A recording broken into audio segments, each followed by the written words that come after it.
So I've spent the last few weeks carrying on with the Wizard co-op game, adding in new features, enemies, a level. How did it all turn out? Well, let's find out, shall we? As I like to do, there will be a question at the end of the video, so make sure you stick around to answer it, because I would love to hear your thoughts in the comments. So for the first week of the new development on the project, I wanted to start work on the biggest task I can probably think of right now, which is the AI. And I like doing AI. AI is fun. So I started working on AI navigation, and it was pretty easy to set up. Once the nav mesh was set up and baked, and they have an area they can walk around with, I set up so they can just wander around and just, go to a random point on the map, as long as it's within the nav mesh, which was a fun thing to set up. I then set out on patrolling, because I want AI to be able to patrol from points and such like that. And I also wanted patrols to be reversible, so if you get to the last point, you can just go back on yourself rather than going to the first point again, which I did, and it works pretty well. And the final thing I wanted for navigation was chasing the player. I want the AI to be chase the player, and obviously because this is a local multiplayer game, I want the AI to be able to find its nearest player, so it will search all the players in the game managed list and it will go to the nearest one. It will then chase that player. I have plans for it to recheck which player is nearest to it maybe later on, or if the player damages it, it'll go to that one instead, but for now it seems to work pretty well. I did most of this by using a dictionary actually. Usually I use an enum to define what type of AI each will be, and then usually I do a switch statement on an update, which just doesn't seem that good. So instead I have a dictionary which holds all of the enums and a method for each enum. And then basically on the update function, I just say, okay, well, check the dictionary, whatever type they are, just call the function attached to it. And it works really well. And with that done for the AI, the next thing I want to set up is getting the AI to be able to attack players, because that's kind of the main thing with them. They'll either do a melee attack or a ranged attack. Those are the two goals I've got right now. So based on your comments in the last video, I wanted to create an evil spellcaster as the first enemy for the game. So on stream, I did that. I created a cultist with horns and a skeleton mask thing, and I was pretty happy with it. It has a hood too. But then I kind of just slapped it into the engine, threw some materials on it, and it looked pretty decent, to be honest. I was quite impressed with it. Getting it set up in engine was very easy. I just used the enemy thing I already have, the bean, and replaced the bean with this new dude, set up its animations, and it was working fine. I did set up a new animation script for the enemies, just because the player one was slightly different, which I don't like. I am going to make a script just to manage both enemies and players, just because I don't think I need two for both. It feels unnecessary, so I'm going to get onto that as well. That was a pretty good way to end the first week by getting this bit of the AI set up, and next we'll be working on attacking and damaging the AI and having them damage you.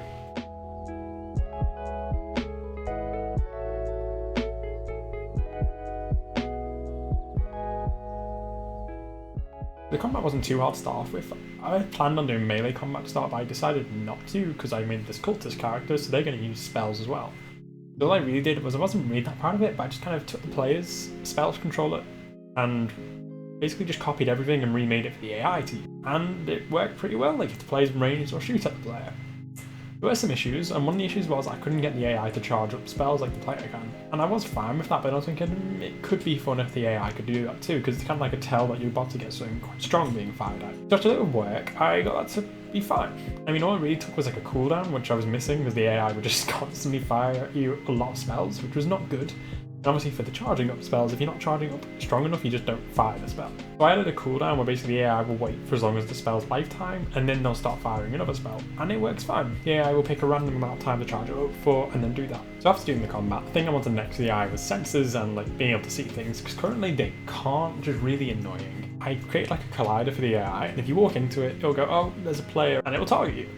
And when it targets you, basically just means it knows who to fire at, and it'll do all the chase player behaviour, so if you move out of the way, it will come after you. I wanted it so you have to be in front of the AI to see you. You can't be behind them. They'll do a 180 and be I know where you are. But the issue was, when you leave the radius, because it's quite a small radius that they can initially see you from, when you leave that radius, they kind of just don't really know what to do. They go back to their previous behaviour, there's not much of a chase to it. So what I did was I added another collider, which is the extra sight I call it. And if you're in that radius, but you've exited the small radius, the AI can still see you and will still chase you. And that worked really well.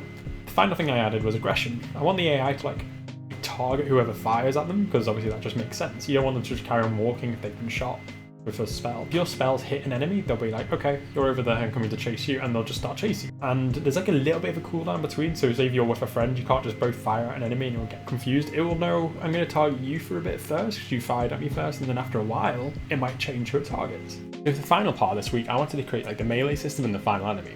So to do that, I created a golem in Blender, because someone suggested in the last video to do golems that have different elemental things to them, and I thought that was a really fun idea.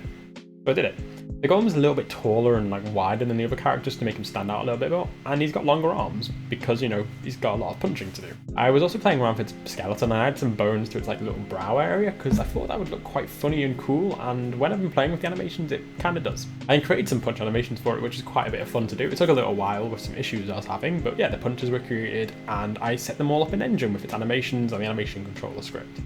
So for the melee system, I went quite simple with it. I added some colliders to the fist and like made sure they tracked the armature and the animation. And I made them somewhat big so they would actually like reach the player. Basically what happens is when the fist collides with something, if it's the player, it will deal damage. And I didn't want it to just be like a 1, 2. I kind of wanted it to pick one at random, so it could do like a 1, 1 or a 2, 2, 1. It basically just picks a random fist to use and it triggers that animation, and it works pretty well. When I was doing this, I also found like a fun bug. It just kind of made me laugh when I saw it. So I set up when I was doing the site, like aggroing the enemies. So if you do damage to them, they'll aggro on you.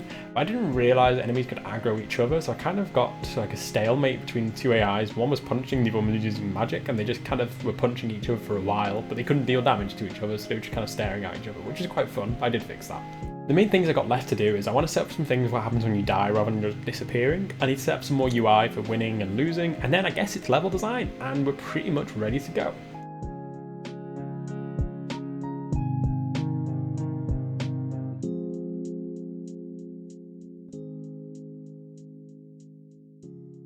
Despite not having like loads of time this week to get things done, I was able to get like one big thing with the game I wanted done. And now this isn't the most necessary thing, and some people say it was a waste to add, but other people would also say it was very good to add and very fun. I did Ragdolls basically, and it took a little bit more time than I thought it would to set up, as Unity does have like a default like Ragdoll wizard you can use, and you would put all the bones in the wizard and it should work. However, I don't have all the bones and you can't really get around it. So I had to like do some research and there's a thing called configurable joints. I don't fully understand how they work.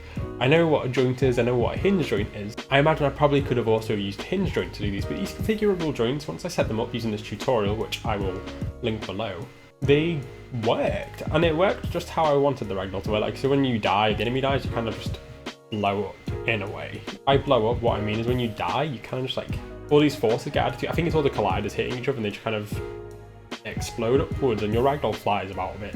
And it looked quite fun, so I was like, yeah, this will do well. I also did a bit of like, I'd say optimization on it really. So you basically have two bodies. You have your normal body and you have your Ragdoll body. Your Ragdoll body like, sets everything from the start and disables itself. And then when you die, you turn off the normal body and you re-enable the Ragdoll body. And that works pretty well. We're about partway through the video now, and I thought it'd be a really good opportunity to talk about something really important to this whole devlog series. Unity and its new input system. As this project is a local multiplayer game, I've been using the new input system quite a lot throughout. You can set up input actions which allow you to define things like movement, jumping, or in my case, casting spells, assign keybinds to them for keyboard and mouse, for controller, and allows you to swap between them as well using control schemes, which will be super useful, especially being able to swap between a menu control scheme and a play control scheme, which I've been doing throughout. And talking about local multiplayer, you can set up join and leave actions too, so if a new player joins, you can just spawn an object, and if a player leaves, well, you can delete the object. You're also able to set up a limit on the number of players that can join a given game. I currently use 4, but you can set it to be lower, or you can set there to be no limit. There are also options to set up split screen if you want to do that. Honestly, the new input system is really great. There's a lot of support out there which you can use, and Unity has provided a very useful link which you should click, and it will give you some great support on how to quickly get started with the new input system like I have in my project. I just want to say thank you to Unity for sponsoring this video, and I hope you check them out and start using the new input system to make some games.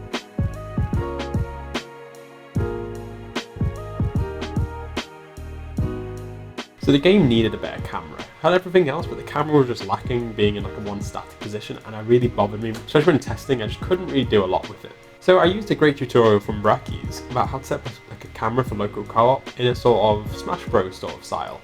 And it still worked for like the 3D kind of thing we were going for. Basically, the camera will follow the player, and when there's more than one player, it will kind of like find the middle point between them, and it will zoom in and out depending on how far away they are. There are some issues, like if you go behind a wall or something, you can't see the player, but that could come later with like a shader to show the player behind the wall.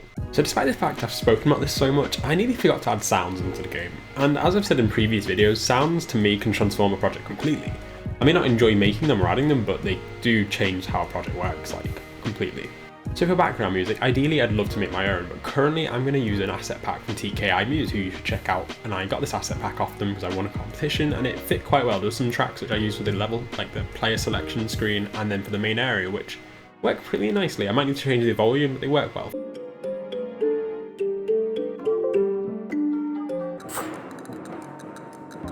And then I did sound effects. And if you're new to the channel, I actually do love making sound effects. Like, I was going to download them, but when I make them myself by making weird noises, I just think they're so much more fun. So that's what I did. I made a lot of weird noises, and Gang Beasts is kind of an inspiration for the sounds, where they kind of have those like weird character, like just making like grunting noises or like just weird happy noises. So I was just kind of using a bit of inspiration from that, especially for the player, where it just makes those kind of noises a lot.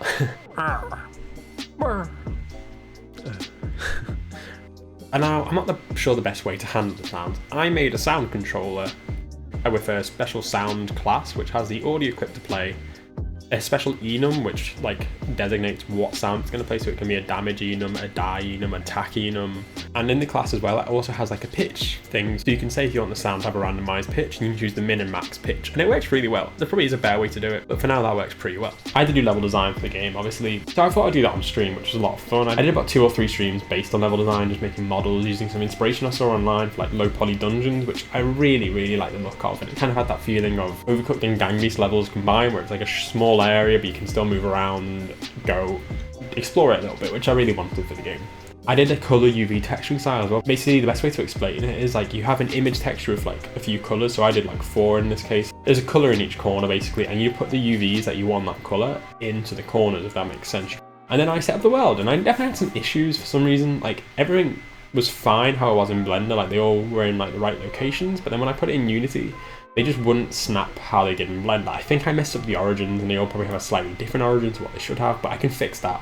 Now, the main final thing I needed for this like prototype was sorting out the player's UI when you're in game. Currently I have like 1 that says like the player's health and mana, but obviously there's going to be up to 4 players, I need 4. So I set them all up, and I made sure they would enable and disable depending on how many players are in the game. That was fine.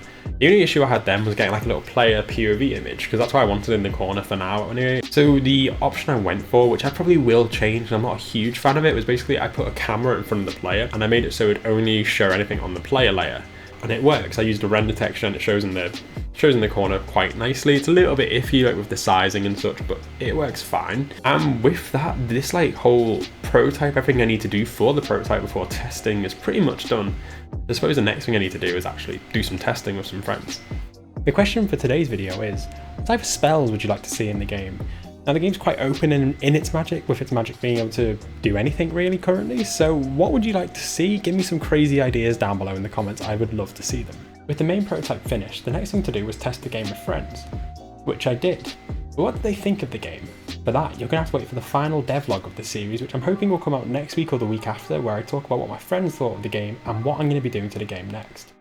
As always, thank you everyone for watching the video, I really appreciate it. If you like, comment and subscribe as well, I'd appreciate that even more because we're so close to 1,000 subs, which is really exciting. Thank you everyone, and I'll see you in the next video. Bye!